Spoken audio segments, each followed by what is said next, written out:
નવસારી જિલ્લામાં હવામાન વિભાગની આગાહી પ્રમાણે પવનો સાથે ભારે વરસાદ, શૈક્ષણિક કાર્ય બંધનો આદેશ. જોખમી રસ્તાઓ બંધ. નવસારી જિલ્લાને હવામાન વિભાગ દ્વારા 48 કલાક રેડ એલર્ટ જાહેર કરવામાં આવ્યો છે, જેને પગલે નવસારી જિલ્લામાં આગાહી પ્રમાણે વરસાદ વરસી રહ્યો છે. બીજી તરફ ઉપરવાસમાં પણ ભારે વરસાદ રહેતા જિલ્લાની ત્રણેય નદીઓ બે કાંઠે વહી રહી છે.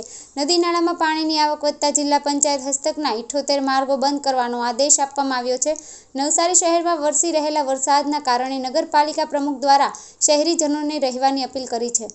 પાલિકા પ્રમુખ મિનલ દેસાઈએ નીચાણવાળા વિસ્તારમાં રહેતા લોકોને સુરક્ષિત સ્થળે રહેવા માટે અપીલ કરી છે. ઇમરજન્સી સમયે ફાયર વિભાગ, પોલીસ અથવા સ્થાનિક સુધરાઈ સભ્યોને પરિસ્થિતિની જાણ કરવા માટે અપીલ કરતો મેસેજ મૂક્યો છે.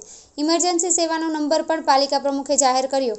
નદીઓની સપાટી. નવસારી જિલ્લા સહિત ઉપરવાસમાં ભારે વરસાદ રહેવા પામ્યો છે. વરસાદને કારણે નવસારી જિલ્લાની અંબિકા, કાવેરી અને પૂર્ણા નદીની જળ સપાટીમાં સતત વધારો નોંધાયો છે.